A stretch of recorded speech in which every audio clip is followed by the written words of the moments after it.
Welcome back ناظرین.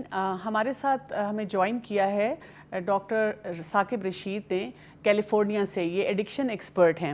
اور doctor صاحب ہم آپ سے یہ جاننا چاہیں گے کہ اگر آپ کے پاس ایمرجنسی میں آپ کام کرتے ہیں تو جب ایڈکشن کے آپ کے پاس پیشنٹس آتے ہیں تو وہ ان کی کیا کنڈیشن ہوتی ہے؟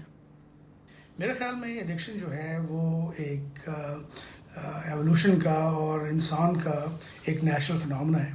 ہم نے ایڈکشن کی ٹرمینالوجی جو ہے اس کو ریلیٹ کرنا شروع کر دیا ہے ایک بری چیز سے. لیکن کسی بھی کام کو کرنے کے لیے نیچر نے اور ایوولوشن نے ہمارے دماغ کو اس طرح ٹرین کیا تھا کہ اگر ہم اس ایکٹیویٹی میں کسی قسم کا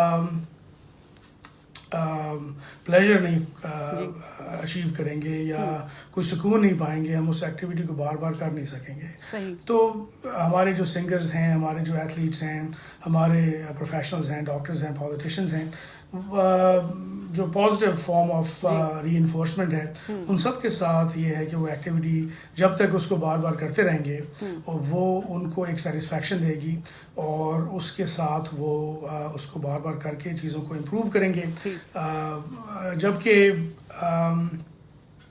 جو ایڈکشن ایک ڈرگ کی سینس میں لی جاتی ہے اس کا یہی پیٹرن ہے، لیکن اس میں فرق یہ ہے کہ اس کا جو امپیکٹ سوسائٹی اور انڈیویجول کے اوپر ہے وہ ایک ایڈورس اور نیگیٹو امپیکٹ ہے، جس کی وجہ سے ایک ڈائلیما کریٹ ہوتا ہے، جس سے ناٹ اونلی جو انسان ہے وہ جو ایڈکشن کر رہا ہے وہ اس پہ فرق پڑتا ہے، بلکہ جو اس کی فیملی اور اس کے انوائرمنٹ کے اوپر بھی فرق پڑتا ہے. ڈاکٹر ثاقب آپ سے میں دو چیزیں پوچھنا چاہوں گی. ایک تو یہ کہ آپ کیونکہ ایمرجنسی میں کام کرتے ہیں، ایڈکشن ایکسپرٹ ہیں، تو ہم جاننا چاہیں گے کہ وہاں پہ جب آپ کے پاس ایڈکشن والے پیشنٹس ایمرجنسی میں لینڈ کرتے ہیں تو ان کی کیا حالت ہوتی ہے؟ ڈپینڈ کرتا ہے کہ انہوں نے کس چیز پہ اوور ڈوز کیا ہے. ایک چیز اور ایک ٹرمینالوجی ہے ڈرگ یوز، ایک چیز ہے اوور یوز اور اوور ڈوز. اور یوزلی یہاں پر ایمرجنسی روم کے اندر لوگ یوز کے ساتھ نہیں آئیں گے. وہ یوز کا مطلب ہے کہ آپ ڈیلی ایک کوانٹٹی لے رہے ہیں جو کہ آپ کے فنکشننگ کو ڈیلی فنکشننگ کو اس لیول پہ امپیئر نہیں کر رہی کہ آپ فنکشن نہ کر سکیں. لیکن جو اوور ڈوز ہے یا ابیوز ہے اس میں آپ ڈرگ کے ایڈورس افیکٹس کو کے ساتھ دیکھتے ہیں. سو جو 3-4 کیٹیگریز ہیں جو کہ یہاں پہ ایمرجنسی روم کے اندر دیکھی جاتی ہیں، ان میں آپ کے اسٹیمولنٹس ہیں جس میں کوکین اور میتھمفیٹامینز وغیرہ ہیں، ڈپریسنٹس ہیں جس میں الکوہول ہے، اور آج کل کا سب سے بڑا ڈیلیما جو کہ اوپیم اور اوپیوائڈز ہیں، جس میں کہ سب سے بڑی ڈرگ جو ہے وہ ہیروئن ہے. تو جو ہیروئن کے ساتھ لوگ آتے ہیں ایمرجنسی روم کے اندر، یوزلی ان کے سانس آنا بند ہو چکا ہوتا ہے، اور اگر ان کو جلدی ریوائیو نہ کیا جائے، جلدی ان کا سانس جو ہے وہ شروع نہ کیا جائے، یا ان کو وہ دوائی نہ دی جائے جس کے ساتھ ان کا جو افیکٹ ہیروئن کا ہے ختم نہ ہو، تو وہ موت واقع ہو سکتی ہے. تو وہ یوزلی جو آئیں گے وہ رسپانس ان کا نہیں ہوگا، ان کے جو پیپلز ہیں وہ پن پوائنٹ ہوں گے، سانس جو ہے وہ تھوڑا ہوگا. الکوہول کے ساتھ کافی ویریبلٹی ہے، بلڈ پریشر اوپر نیچے ہو سکتا ہے. اس کے علاوہ جو ہے وہ انسان جس نے کہ الکوہول پیا ہے اس کے اندر ٹریمرز ہوں گے، اور اگر اس کے اندر نیوٹریشنل ڈیفیشنسیز ہیں الکوہول کی وجہ سے تو ان کے کچھ فیچرز ہو سکتے ہیں. اسی طرح کوکین اور میتھمفیٹامین کے یوزر جو ہیں وہ کافی سائیکوٹک فیچرز ہیں ان کے اندر جو نظر آتے ہیں، اور وہ کافی ایجیٹیٹڈ ہوں گے، لڑیں گے. تو جو پریزنٹیشن ہے وہ کافی ویریبل ہوگی. پھر ان کا جو اپیرنس اور ڈیمینر ہے کہ وہ کس طرح لگ رہے ہیں وہ فرق ہوگا ان کے فائنینشیل سٹیٹس پہ. اور کچھ ڈرگز جو ہیں وہ امیر طبقوں میں زیادہ یوز ہوتی ہیں، کچھ غریبوں میں زیادہ ہوتی ہیں، تو اس سے ان کا فرق ہوگا.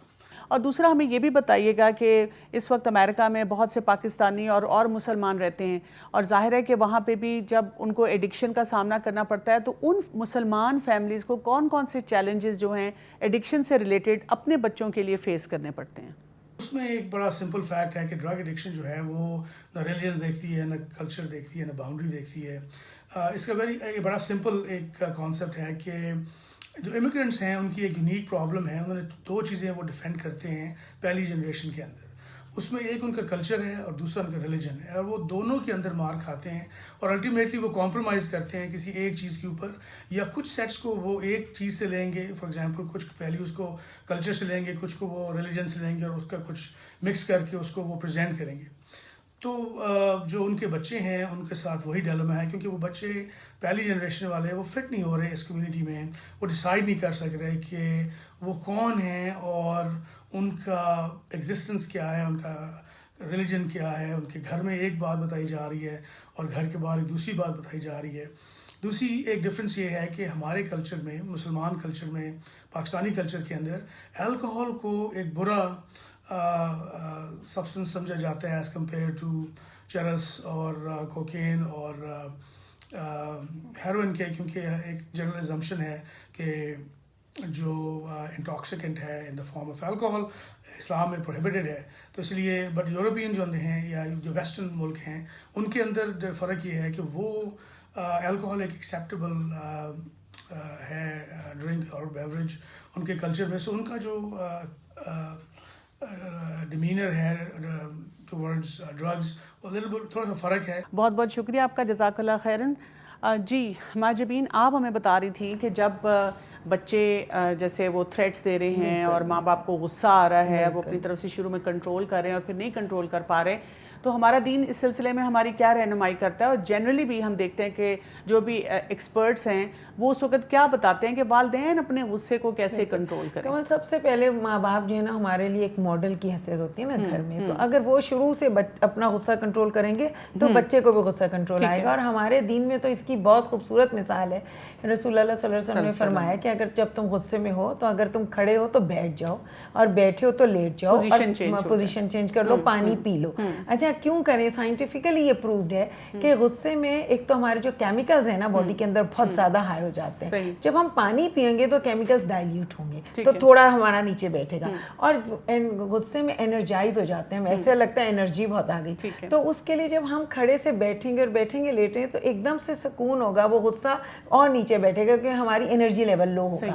تو اس سے پھر ہمارا جو برین ہے وہ ایکٹیو ہوگا اور ہم لاجیکل سوچ سکیں گے. تو یہ ہمارے دین نے ہمیں سکھا دیا. تو پیرنٹس کو اپنے غصے کو بہت کنٹرول کرنا آنا چاہیے تاکہ بچوں سے بات آسانی سے کر سکیں. اچھا جویریہ، آپ بتائیے کہ آپ نے کبھی گھر میں اپنے پیرنٹس کو تھریٹس دی؟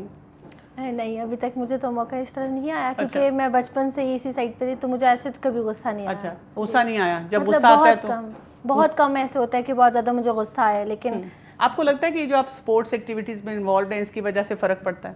بہت زیادہ فرق پڑتا ہے اس سے. بالکل. اچھا یہ بتائیے گا کہ اگر آپ کیونکہ وہی بات ہے کہ ایکٹیویٹیز میں کیونکہ ایسے انوالوڈ ہیں، تو ہم جاننا چاہیں گے کہ اگر ایک شخص ہے جو کہ کسی قسم کا نشہ کرتا ہے، اسموکنگ ہی چاہے کرتا ہے، تو اگر اس کے ساتھ ساتھ وہ اسپورٹس کو بھی کرتا ہے، وہ اپنی طرف سے کوشش کرتا ہے کہ چلو کسی نہ کسی طرح میں اس سے تو نہیں اپنے آپ کو چھوڑ پا رہا، لیکن چلو اپنی ہیلتھ کو کسی طرح تو مینٹین کروں، آپ کو لگتا ہے کہ وہ اسپورٹس سے پھر وہ بینیفٹ لے سکتا ہے جو کہ جو نشہ نہیں کر رہا وہ اس کو ملے گا؟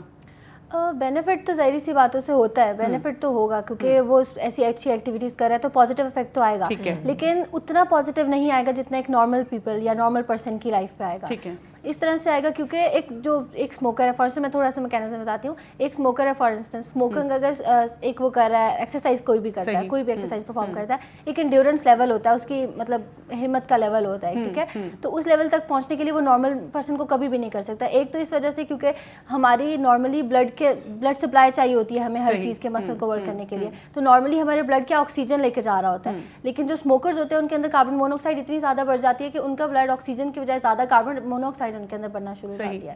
ایگزیکٹلی. تو اس کی وجہ سے کاربن مونوکسائڈ ایک بہت ٹاکسک سی گیس ہے، تو وہ ان کی انڈیورنس لیول کو، جب انہیں آکسیجن نہیں ملتی ہے پراپر سے تو وہ پراپرلی کام نہیں کر سکتے. ٹھیک ہے. آپ ماشاءاللہ شروع سے اتنی عقل مند تھیں یا آپ نے اسپورٹس میں آنے کے بعد اللہ تعالیٰ نے آپ کو اتنی حکمت دے دی ہے؟ پتہ نہیں ہے تو اللہ کا. ٹھیک ہے ماشاءاللہ. اچھا یہ بتائیے، آپ اپنی اسٹڈیز کو بھی پرسو کر رہی ہیں، آپ پڑھ بھی رہی ہیں اور آپ یہ فزیوتھیراپی میں آگے کر رہی ہیں، اور وہ بھی بڑی مشکل فیلڈ ہوتی ہے. تو میں نے کچھ لوگوں کو دیکھا ہے کہ جب وہ ایون اسپورٹس شروع کرتے ہیں تو اس کی بھی ایڈکشن شروع ہو جاتی ہے کہ وہ اسی کے پیچھے لگ جاتے ہیں اور لگاتار جو ہے obsessive طریقے سے اس کو کھیل رہے ہوتے ہیں.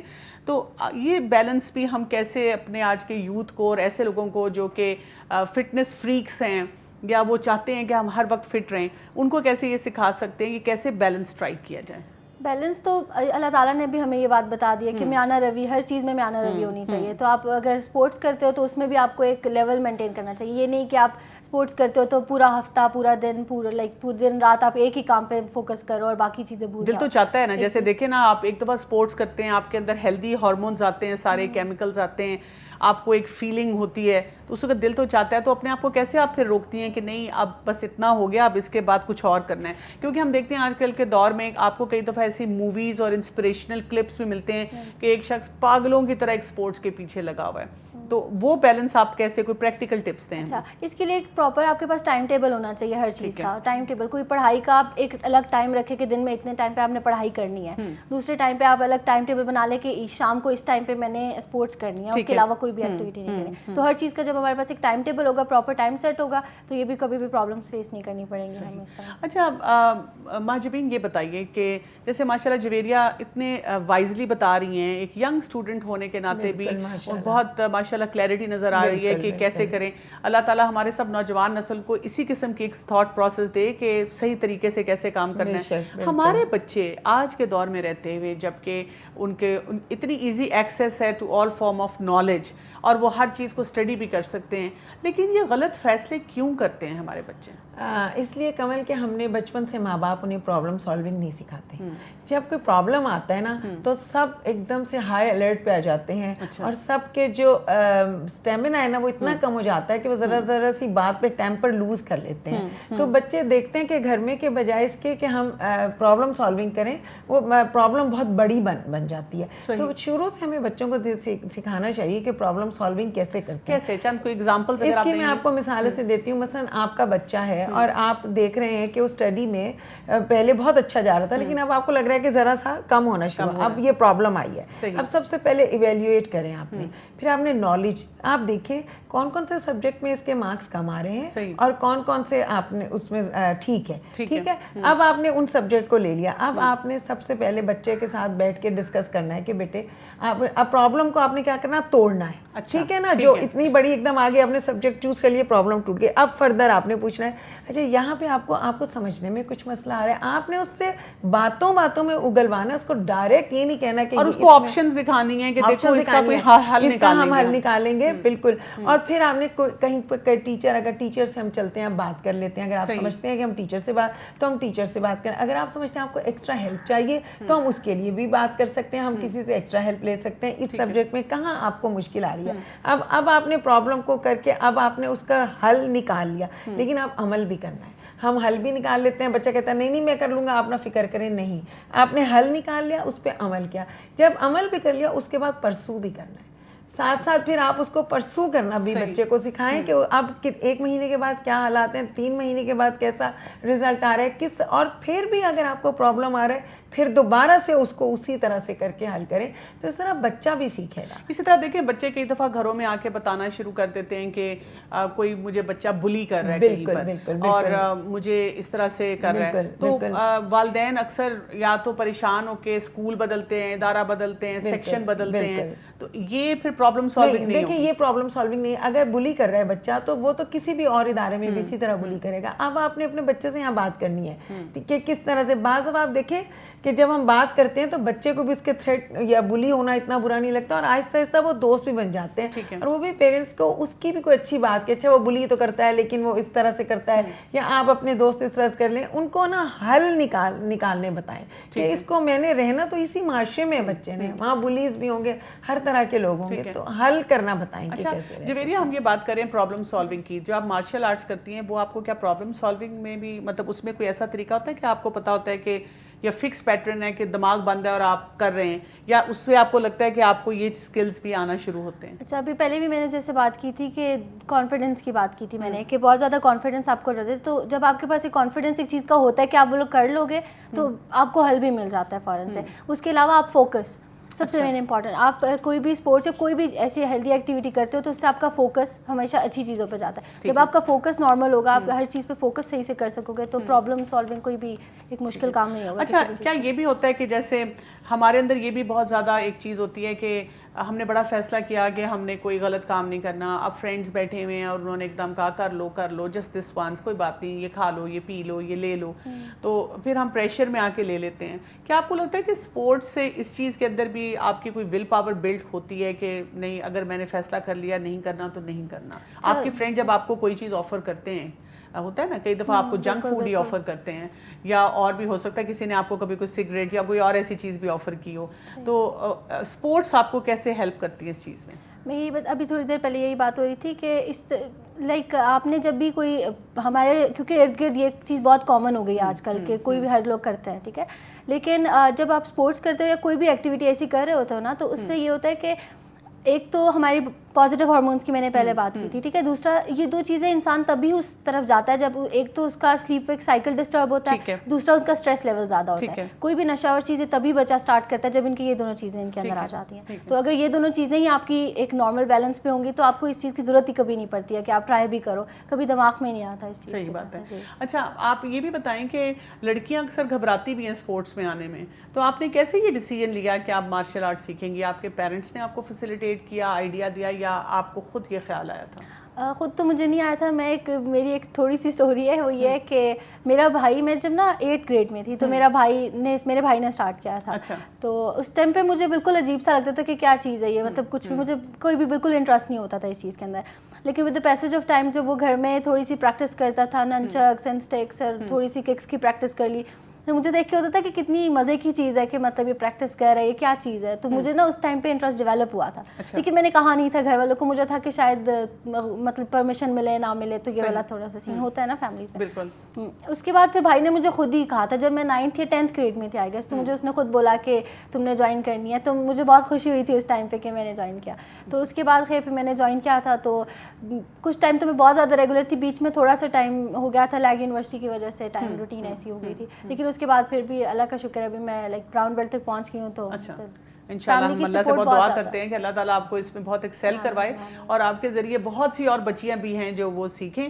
ناظرین, ہماری بہت انٹرسٹنگ گفتگو چل رہی ہے اور ہم اب اس سٹیج پہ آ گئے ہیں کہ ہم یہ دیکھنے کی کوشش کر رہے ہیں کہ کون کون سی چیزیں ہیں جو اگر ہم اپنی سوسائٹی میں پروموٹ کریں گے, اپنے لائف سٹائل میں پروموٹ کریں گے, تو اس سے ہم بہت سارے ایسے نشہ آور چیزوں سے اپنے آپ کو بچا سکیں گے. ہمارے ساتھ رہیے گا, ایک شارٹ بریک کے لیے چلتے ہیں.